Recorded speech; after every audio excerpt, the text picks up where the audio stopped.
Olá, sejam bem-vindos. Meu nome é Matheus Martins de Souza, sou estudante do curso de Engenharia Agronômica pelo Instituto Federal do Triângulo Mineiro e vou apresentar a vocês hoje um ensaio prático para aferir a capacidade de campo em diferentes substratos que está atrelado a um seminário de propagação de plantas e vivericultura. Bom, introduzindo o assunto, a gente tem que relembrar o que é um substrato. O substrato nada mais é do que o meio físico que dá suporte para o desenvolvimento radicular das plantas, tá? E a gente tem que lembrar, já que a gente está trabalhando numa disciplina de vivericultura e produção de plantas, e propagação de plantas, de que as mudas são muito suscetíveis ao déficit hídrico, ao déficit nutricional, ao estresse térmico e ao ataque por patógenos. E que o substrato está intrinsecamente relacionado com o déficit hídrico, déficit nutricional e estresse térmico, tá? Então, a gente vai agora um pouquinho relembrar sobre o que é questão de água no solo, já que o tema do nosso trabalho é sobre a capacidade de campo. A gente tem que relembrar agora, sobre o que são os poros e onde a água pega e fica no solo, onde ela fica e por onde ela se locomove. A gente vai então agora lembrar que o solo, o material, o substrato do solo, ele é basicamente composto por poros, e espaços que vai ser os compostos do solo, sejam minerais orgânicos. Então o que acontece? Aqui a gente tem uma representação, onde essa parte mais escura são os particulados de areia, argila, silt, matéria orgânica, e essa parte mais clara são os espaços porosos do solo, o que a gente chama de poros do solo. E esses poros são por onde a gente vai ter uma locomoção ou vai se acomodar os gases, sejam o CO2, o oxigênio, assim por diante, quanto onde vai acomodar a água. E aí a gente tem até uma questão dentro da disciplina de solos, onde a gente diz que a proporção ideal de um solo é que ele tenha 50% de espaço poroso e 50% do seu espaço ocupado por particulados. Dentro desse espaço poroso, 25% tem que estar preenchido por água e 25% preenchido por ar. Isso é o que a gente chama de solo ideal. Mas então agora vamos entender sobre esse espaço poroso um pouco mais. Esse espaço poroso nada mais é do que o espaço que fica ali na junção desses particulados. E a gente pode ter particulados maiores, se a gente tem particulados muito grandes, a gente tende a formar espaços maiores. Enquanto particulados pequenininhos tendem a formar espaços menores. Opa, então agora a gente já pode ter uma correlação com a questão da textura do solo. A gente lembra que basicamente o solo é classificado como arenoso, siltoso ou argiloso, dependendo da quantidade aqui de cada um desses, e aqui tem um triângulo textural, que a combinação da quantidade, da proporção de cada um desses minerais constituintes do solo, nós vamos ter uma classificação textural. E o que acontece? Desses constituintes do solo, a argila é o menor constituinte, de forma que o silt é o constituinte intermediário em relação a tamanho e a areia é o maior constituinte ali desses minerais primários aí do solo.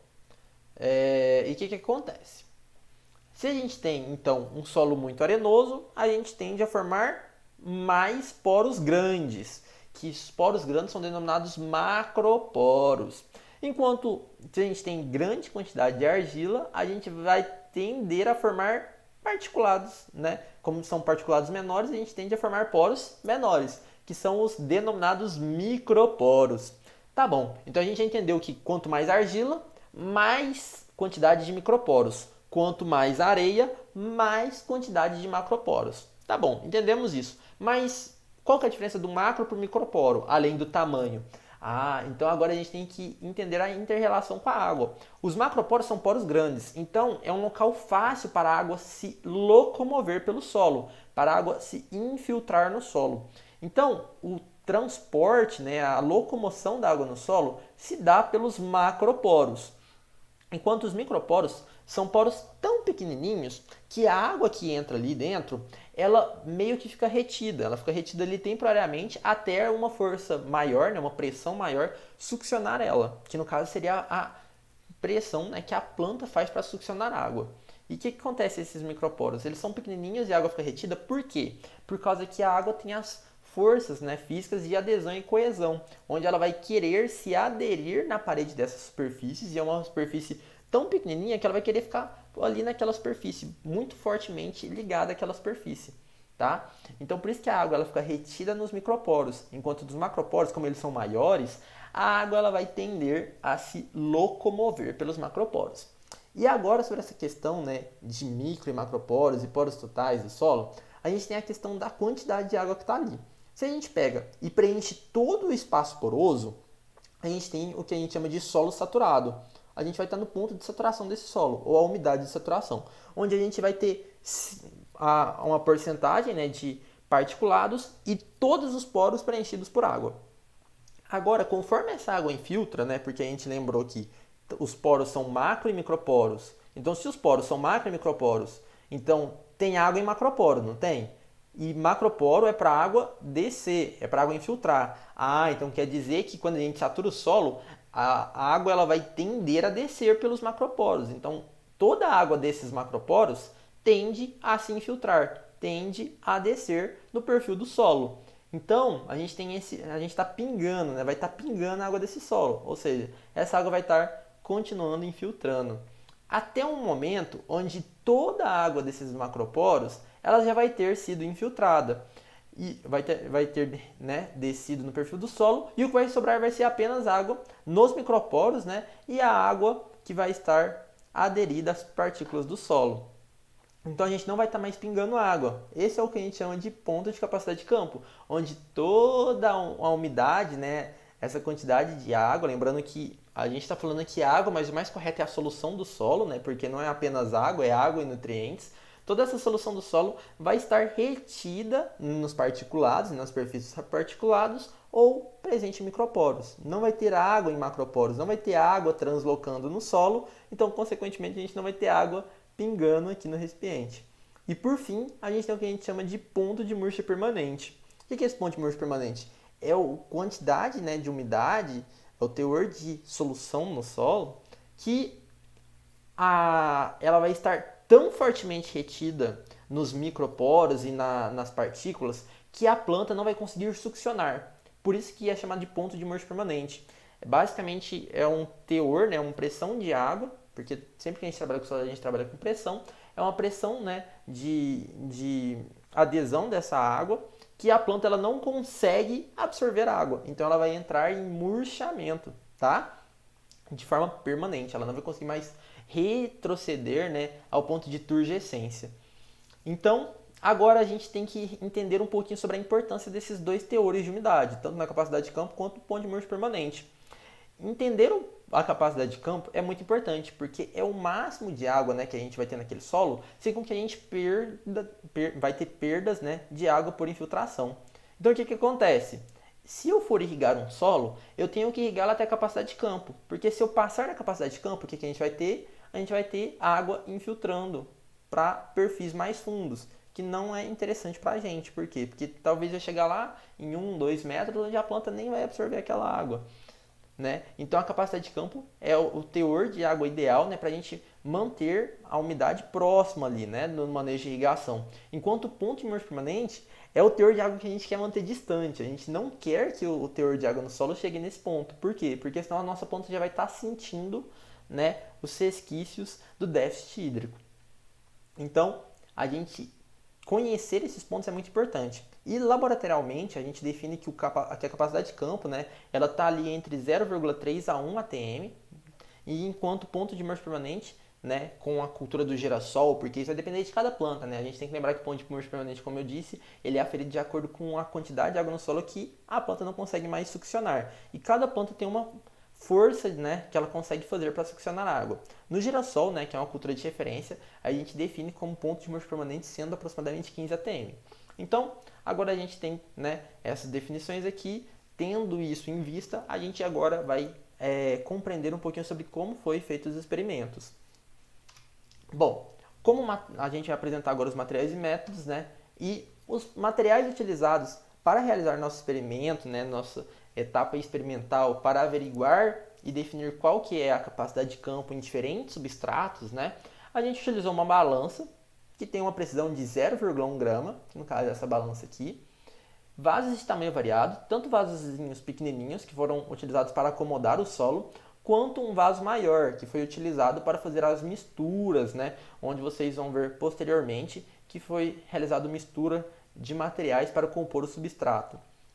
Foi também utilizada uma compressa de gaze para colocá-la lá no fundo do vaso e evitar com que o substrato colocado, né, aqui posteriormente caísse, né, por causa que nos fundos desses vasos nós temos orifícios para que haja, né, a infiltração de uma água residual.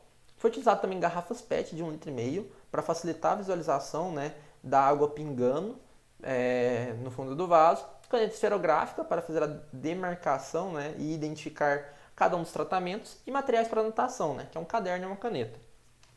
Bom, para a composição dos substratos, foi utilizado 3 tipos de materiais. O primeiro dele é um substrato comercial, né, Carolina Soil, classe 16, que ele é composto por turfa, vermiculita expandida, casca de arroz carbonizada, gesso agrícola, resíduo orgânico e traços de fontes, tanto nitrogenada, quanto potássica, quanto fosfatadas.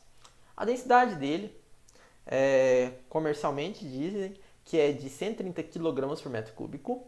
A CRA, que é a capacidade real de água, está em 350%, isso em metros por metros. A umidade máxima é de 60% e o pH aproximado é de 5,5.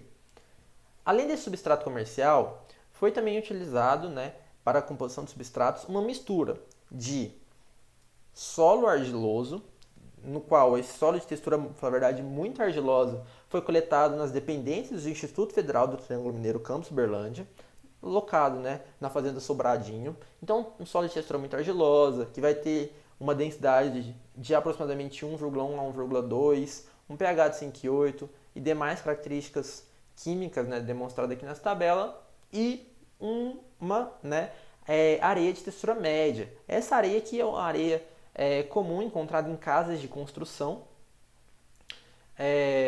E esses dois materiais, né, foram feitos diferentes tratamentos, onde verificou-se, né, a união desses materiais. Então agora, para demonstrar os tratamentos, utilizamos 4 tratamentos, tratamento A, B, C e D, onde o tratamento A ele era composto 100% por esse solo argiloso, né, solo de textura muito argilosa coletado nas dependências do Instituto Federal. O tratamento B ele é composto em 75%, lembrando que todas essas porcentagens aqui é em relação a volume, então 75% do seu volume era composto por esse solo de textura muito argilosa e 25% do seu volume pela areia de textura média. O tratamento C, 50% do volume pelo solo de textura muito argilosa e 50% do volume pela areia de textura média. Enquanto o tratamento D, ele era composto apenas pelo substrato comercial. Então nós podemos ver aqui do lado, né, a pesagem desses materiais, onde o tratamento A, tratamento B, tratamento C e tratamento D, vocês vão notar uma diferença discrepante no peso deles. Lembrando que todos estão com o mesmo volume, teoricamente aqui, né? Foram acondicionados nos vasos de mesmo tamanho e mesmo volume, né, consequentemente. Então, o que acontece? A gente tem diferença de tamanho. E por que se dá essa diferença de tamanho? Aí a gente vai lembrar lá das características, né, das partículas do solo. E a gente lembra que a argila ela é menos densa do que a areia. A argila vai ter lá a sua densidade, né, como eu disse, do solo argiloso, por volta de 1,1, 1,2 gramas por centímetro cúbico. Enquanto o solo arenoso ele vai ter uma densidade ali de 1,7, 1,8 gramas por centímetro cúbico. Ou seja, o solo arenoso, quanto maior o teor de areia no solo, mais denso ele tende a ser. E quanto maior o teor de argila, menos denso ele tende a ser. Então esse solo argiloso aqui no início, né, que tem maior teor de argila, ele tende a ser menos pesado. Então lá a gente está vendo 390 gramas. Né?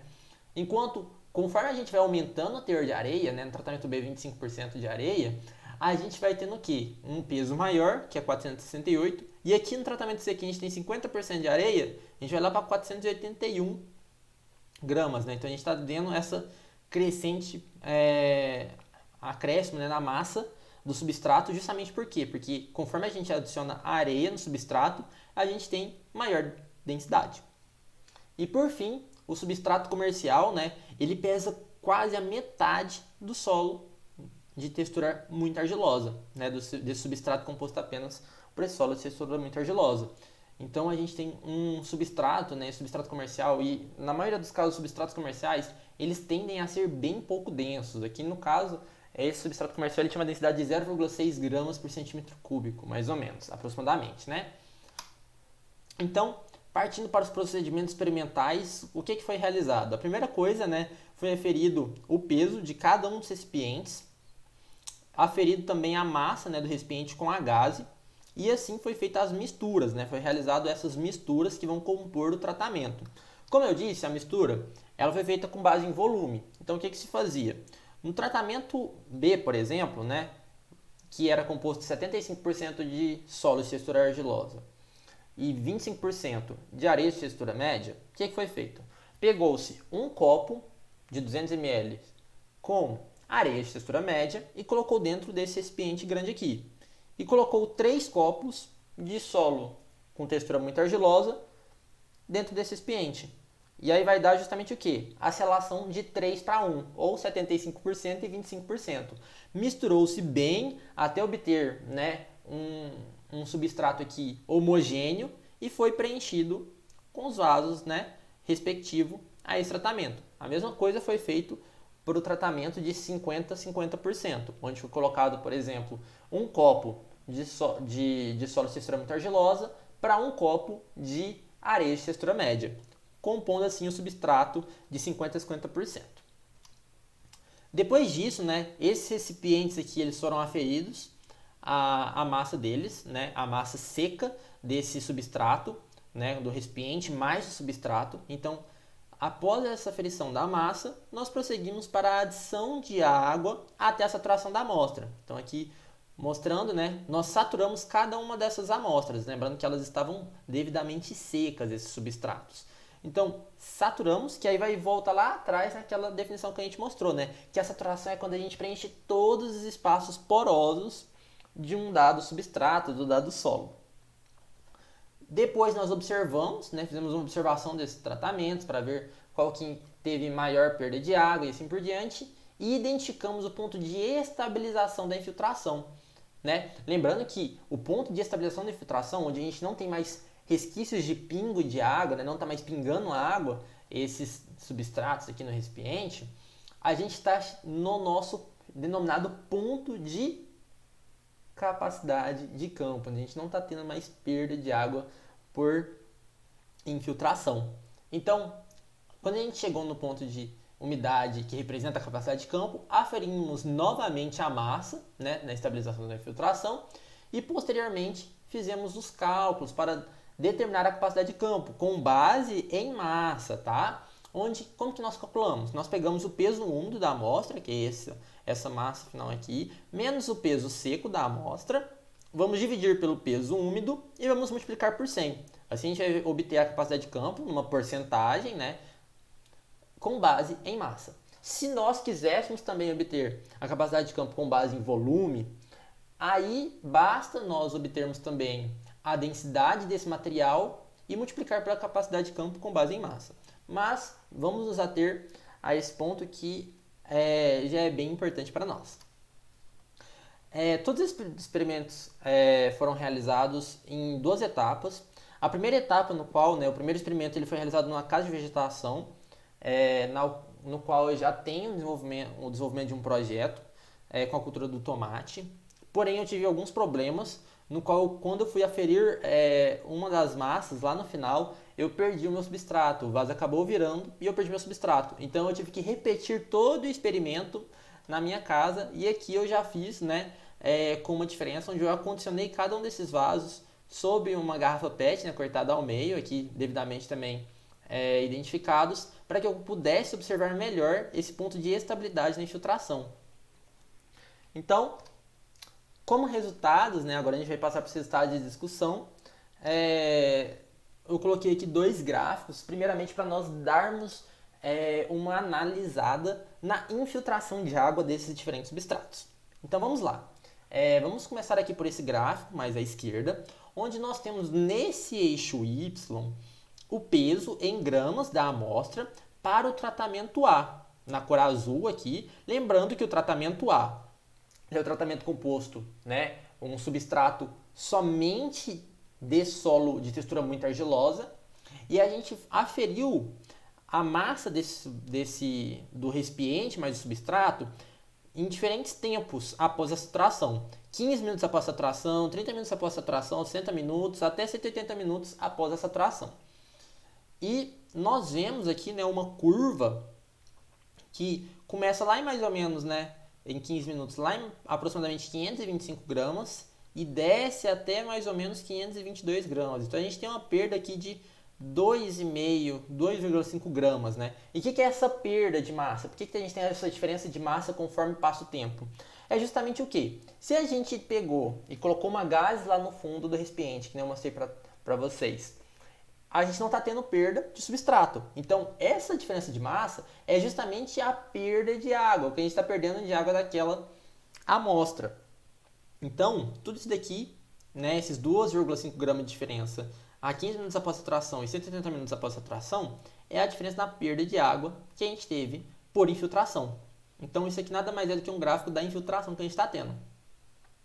Então, agora a gente vai para o tratamento B, a gente vê o que? Uma diferença muito grande. Olha como que aqui, né, essa curva pontilhada é a curva de tendência, tá?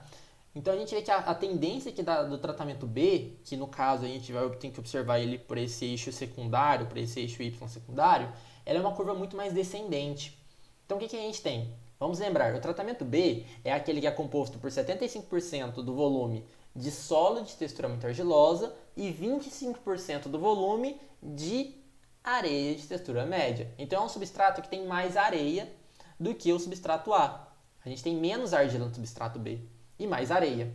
E aí a gente vai lembrar lá atrás, o que eu falei lá atrás na introdução? De que conforme a gente tem mais areia, a gente tem mais macroporos, né? Porque a areia, ela vai formar mais macroporos e tendo mais macroporos, a gente tem uma infiltração melhor. A gente tem mais infiltração. E é o que a gente vê aqui justamente nesses resultados. A gente está tendo maior infiltração no tratamento B quando comparado ao tratamento A. Por quê? Porque o tratamento A, ele tem maior teor de argila. Então, ele tem muito microporo e pouco macroporo. Enquanto o tratamento B, ele tem mais macroporos. Então, por isso, quanto maior a quantidade de macroporos, que no tratamento B é maior a infiltração. Então, a gente tem mais perda de água ao longo do tempo. Onde aqui, ó, lá a 15 minutos após a saturação, a gente tinha aproximadamente 169,5, né, gramas. E lá no término, a gente tinha 164,5. Ou seja, a gente perdeu quase 5 gramas aqui, ó, do início, em 15 minutos, até o final, né, em 180 minutos, de água. Então, a gente perdeu quase o dobro de água para infiltração no tratamento B.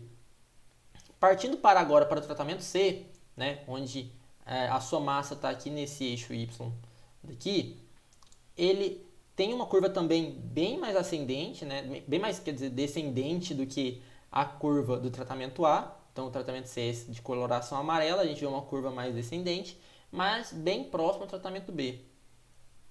Enquanto o tratamento D, que está nessa coluna, que a gente pode ver a massa, né, aferida nessa coluna aqui, Y secundário, a gente vê um decréscimo também, né, dessa curva bem mais ascendente agora. É o decréscimo mais descendente que a gente tem. Ou seja, entre 15 minutos e 180 minutos, de todos os tratamentos, nós vemos que o tratamento D é o que teve maior perda de água, maior perda de massa, né? Então, a gente vê que foi o tratamento D, que era o composto apenas por substrato comercial. O que teve substrato comercial foi o que teve maior infiltração ao longo do tempo. Mas vamos lá. O tratamento D foi o que teve maior infiltração. Então quer dizer que o substrato ele tem um bom espaço poroso e muitos macroporos. Então a gente já conseguiu, basicamente, de forma indireta, averiguar qual o tratamento que tem mais macroporos e qual que tem menos, né? O que tem menos, no caso, é o tratamento A, que a gente teve menor perda de água, e o tratamento D foi o que a gente teve maior perda de água. Então, ele é o que tem mais macroporos. Agora, a gente falou sobre a questão de que os microporos que armazenam água e os microporos que definem, a capacidade de campo do solo. Então, fazendo aquela conta de capacidade de campo que eu mostrei lá nos materiais e métodos, nós vamos ver que o tratamento D, que é composto apenas pelo substrato comercial, é o que tem maior capacidade de campo. Ele tem capacidade de campo de aproximadamente 60%, que é muito grande, comparado aos demais tratamentos, né, que é composto pelas misturas, né, de solo muito argiloso e areia cisterna-média. E esse 60% aqui, um pouco acima de 60%, ele condiz com o que é preconizado pela empresa que produz esse substrato, que define como o ponto máximo, né, de armazenamento de água em 60%.